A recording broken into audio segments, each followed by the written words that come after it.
Hello friends, welcome to Manjit classes.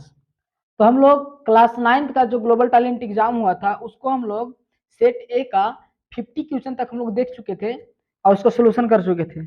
अब हम लोग जो है उससे आगे 51 नंबर क्वेश्चन से सोल्यूशन करने वाले हैं। आइए हम लोग शुरू करते हैं और पढ़ते हैं। पहला 51 नंबर क्वेश्चन क्या कहता है, बोलता है कि कौन सा परिवर्तन भौतिक है।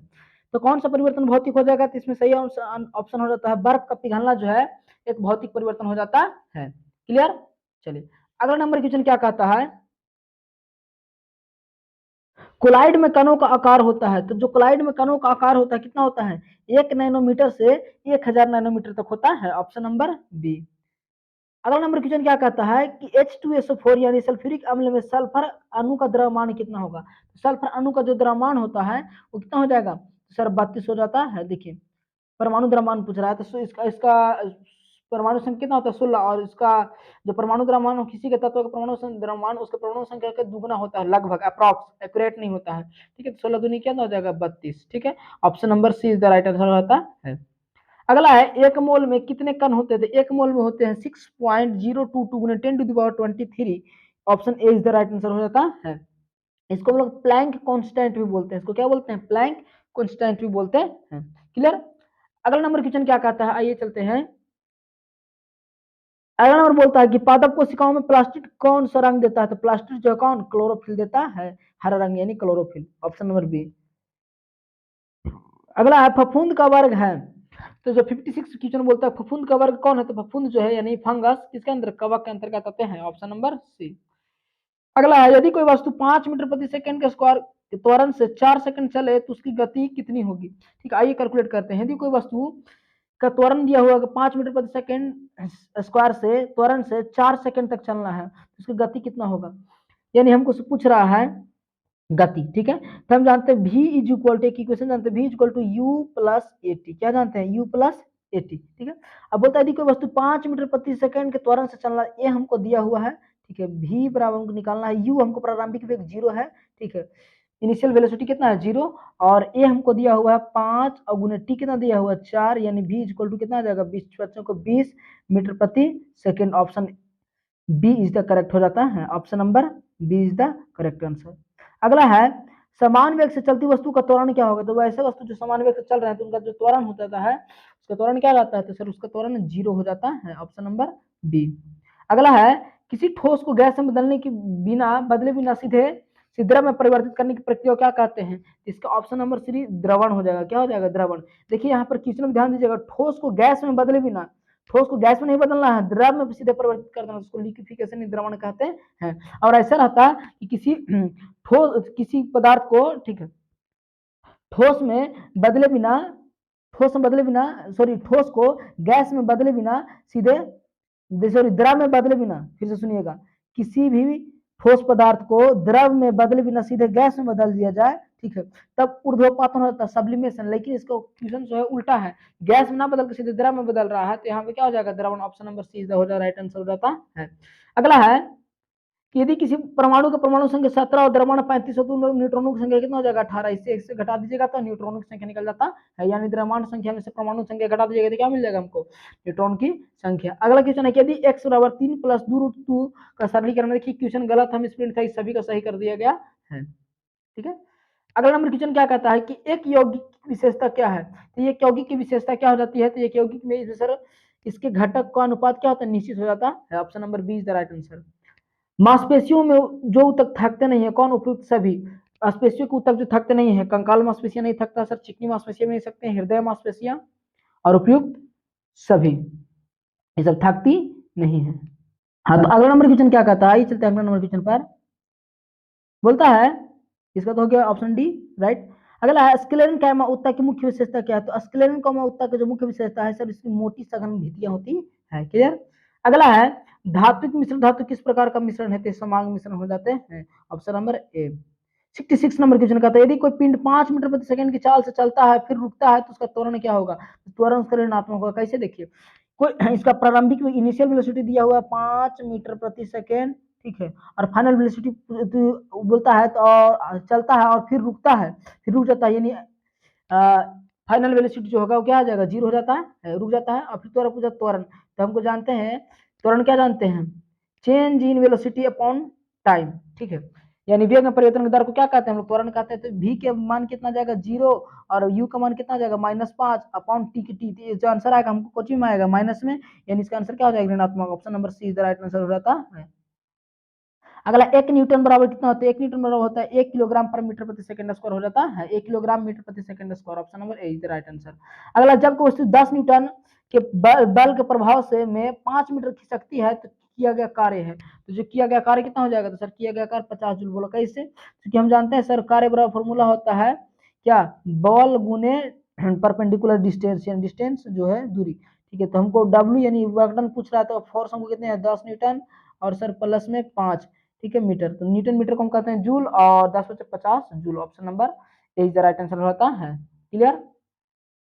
ध्वनि की, ध्यान दीजिएगा, ध्वनि की गति वायु में किस पर निर्भर करती है, ध्वनि की जो गति है वायु में किस पर निर्भर करती है, तापमान पर। किस पर, तापमान पर निर्भर करती है। क्लियर। चलिए अगला नंबर क्वेश्चन क्या कहता है, मानव का कौन सी सीमा की ध्वनि सुन सकता है, मानव जो है, मानव कान कौन किस सीमा की ध्वनि को सुन सकता है, तो 20 से 20,000 हर्ट्ज तक सुन सकता है। अगला सबसे सरल प्रोकैरियोटिक जीव कौन है, तो सबसे सरल प्रोकैरियोटिक जीव मोनेरा जगत को हो जाते हैं। अगला एनाबिना किस वर्ग के अंतर्गत आता है, एनाबिना जो है, ठीक है, शैवाल के अंतर्गत आता है। Option number B. डेंगू किस मच्छर द्वारा फैलता है, एडीज मच्छर द्वारा डेंगू फैलता है। क्लियर। अगला है क्यूटा रोग की विशेषता क्या है, तो सर तीव्र लेकिन कम समय में ठीक हो जाता है। क्यूटा रोग जो है, एक्यूट रोग जो है तीव्र लेकिन है तो बहुत तेजी से आता है, लेकिन समय कम समय में ठीक हो जाता है। Option number B. चलिए आगे चलते हैं 75 नंबर क्वेश्चन तक। 75 नंबर क्वेश्चन क्या कहता है, बोलता है एंटीबायोटिक दवाएं किसके विरुद्ध काम करते थे, एंटीबायोटिक जो दवाएं हैं किसके विरुद्ध काम करती है, एंटीबायोटिक दवाएं किसके विरुद्ध जो है वो काम करती है। तो इसका करेक्ट आंसर हो जाता है आपका, ठीक है, सी, जीवाणु के विरुद्ध। किसके विरुद्ध, जीवाणु के विरुद्ध काम करता है। ठीक है। अगला नंबर क्वेश्चन क्या कहता है, अगला नंबर है HIV वायरस मुख्यतः प्रभावित करता है। HIV वायरस मुख्यतः किसको प्रभावित है, प्रतिरक्षा कोशिकाओं को, टी लिम्फोसाइट को प्रभावित करता है। अगला नंबर क्वेश्चन, यदि कोई पिंड एक समान त्वरण से गति करता है तो उसका समय ग्राफ क्या होगा, सीधी रेखा हो जाता है। Option number B. गुरुत्व बल किस पर निर्भर करता है, जो गुरुत्व बल है किस पर निर्भर करता है, द्रव्यमान और दूरी पर निर्भर करता है। कौन सा, ग्रेविटेशनल फोर्स। क्लियर। अगला है कार्य कब किया जाता है, जब सर लगे बल लगे और विस्थापन हो, जब बल लगे और क्या हो, विस्थापन हो, तब क्या होगा, कार्य होता है। गैसों की विशेषता क्या है, तो गैसों की जो विशेषता है जी, गैसों की विशेषता याद रखिएगा आप लोग, गैसों की विशेषता क्या हो जाता है,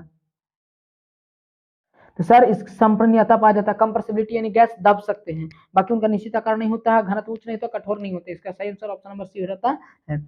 अगला ए इक्वल √3 + √3, तो ए स्क्वायर का मान क्या होगा, ये भी ऑप्शन में स्प्रिंट है, इसका आंसर होना चाहिए था 5 + 2√6। इसको कैलकुलेशन कीजिएगा तो आंसर आता है, ये सभी का सही कर दिया गया है। ठीक है। अगला नंबर क्वेश्चन क्या कहता है, कितना, इसको सरलीकरण कीजिएगा तो क्या होगा, इसका भी देखिए आंसर बाबू गलती था। ठीक है, इसका जो आंसर आया था आपको √2 + 1/2 इतना आंसर आता है इसका। ठीक है, सरलीकरण कीजिएगा तो, हालांकि इसमें गलती थी, सभी का सही कर दिया गया है। अगला क्वेश्चन है, एक रैखिक बहुपद का अधिकतम डिग्री क्या होता है, एक रैखिक बहुपद का अधिकतम डिग्री क्या होता है, तो रैखिक बहुपद यानी जिस बहुपद का अधिकतम घात कितना हो, 1। Option number B. यदि p × x = x² - 5x, तो इसका शून्य क्या होगा, तो शून्य हो जाता है 2 और 3 हो जाते हैं। Option number A is the right answer. अगला है 1/√2 का दशमलव रूप कौन है, तो 1/√2 का दशमलव रूप कीजिएगा तो क्या होता है, बी 0.707 ... ठीक है। बिंदु ए जो है और बिंदु बी का निर्देशांक दिया है कि बीच की दूरी पूछ रहा है, इन लोग जो बीच की दूरी निकालिएगा, ठीक है, देखिए इसको पूरा सिंप्लीफाई कीजिएगा, एक बार आपको 20 आएगा, लेकिन 20 को तोड़ के इसका ऑप्शन नंबर बी सही हो जाएगा, 2√5। ठीक है, इसका बी जो मारे हैं उन लोगों का सही है, जो √20 मारे उन लोग सही नहीं है, सही नहीं क्योंकि इसको तोड़ना था। ठीक है, आप लोग तोड़ने नहीं है, बहुत लोग तोड़े नहीं है, तो इसके कारण आप लोग क्या मार दिए हैं 20, इसका ऑप्शन क्या हो जाएगा बी। ठीक है, 2√5। क्लियर। चलिए अगला है, वह बिंदु कौन सा है जो x अक्ष पर स्थित हो, y का निर्देशांक, वह बिंदु कौन सा जो x अक्ष पर स्थित हो और y का निर्देशांक हो, तो option number A is the correct answer हो जाता है, x अक्ष पर स्थित है और y का निर्देशांक क्या है, 0। ठीक है। अगला है समीकरण 3x + 2y का हल कौन सा है, तो इसमें जो हल है, ठीक है, वो कौन सा हो जाता है, तो इसका करेक्ट आंसर हो जाता है ऑप्शन नंबर ए, 2 और 0। Option number A is the right answer होता है। शून्य बहुपद की डिग्री क्या होती है, अपरिभाषित। शून्य बहुपद की डिग्री होती है क्या हो जाती है, अपरिभाषित हो जाती है। अगला नंबर क्वेश्चन कहता है किसी त्रिभुज के कोनों का योगफल कितना होता है? सभी बच्चे जानते हैं कि 180 डिग्री होता है, 180 डिग्री। क्लियर।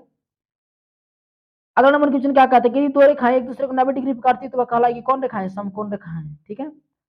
92 नंबर क्वेश्चन कहता है समांतर चतुर्भुज के विकर्ण जो है, समांतर चतुर्भुज के विकर्ण, ठीक है, वो बराबर होते हैं? नहीं सर, एक दूसरे को समद्विभाजित करते हैं। बिल्कुल, समांतर चतुर्भुज के विकर्ण एक दूसरे क्या करते हैं? समद्विभाजित करते हैं। अगला, एक वृत्त में एक जीवा व्यास के लंबवत हो तो जीवा जो जीवा है क्या होगा सर? जो जीवा है वो समद्विभाजित करेगा। Option number C. क्या करेगा? समद्विभाजित करता है। एक वृत्त की एक जीवा व्यास के लंबवत है तो वह जीवा को समद्विभाजित करता है। Option number C. अगला है एक घातांक बहुपद जिसका शून्य 3 और 2 है तो उसका बहुपद क्या होगा? एक घातांक बहुपद जिसका शून्य 3 और 2 है तो उसका शून्य क्या होगा? याद रखिए, एक घातांक बहुपद जिसका शून्य 2 और 3 है तो उसका शून्य, इसका भी देखिए, इसमें भी क्वेश्चन में स्प्रिंट इसमें ऑप्शन नहीं दिया था, इसको भी हम लोग से क्या कर दिए? सबका सही कर दिए हैं। क्लियर। अगला नंबर क्वेश्चन क्या कहता है? 95 नंबर कि 0.12112 का भिन्न रूप में व्यक्त कीजिएगा तो इसको भिन्न रूप में व्यक्त कीजिएगा तो ऑप्शन बी आ जाता है 4/33। ठीक है, 4/33 आ जाता है, 4/33। एक रेखा दो बिंदु से होकर केवल खींची जा सकती है, वह किस किसका स्वयं सिद्ध है? किसने कहा था कि एक रेखा केवल दो बिंदु से होकर खींची जा सकती है? तो कहने वाले थे कौन? यूक्लिड का पहला सिद्धांत के द्वारा। बिंदु जो है 3 और -5 किस चतुर्थांश में स्थित होता है? तो चतुर्थ इसमें स्थित है। ठीक है। अगला है किसी समांतर चतुर्भुज का क्षेत्रफल क्या था? आधार गुणे ऊंचाई। समांतर चतुर्भुज क्षेत्रफल गुणे आधार गुणे ऊंचाई। 99 नंबर क्वेश्चन क्या कहता है? 2x + 3y = 6 को दर्शाने वाला ग्राफ कैसा होगा? तो ग्राफ जो होता है, ठीक है, कैसा हो जाता है? सीधी रेखा हो जाता है। Option number A. भारत ने 2025 में किस देश के साथ चंद्र मिशन सहयोग समझौता किया था? अमेरिका के साथ। किसके साथ? अमेरिका के साथ। तो आई होप आप लोग को, ठीक है, सभी क्वेश्चन हो गया होगा क्लियर। ठीक है।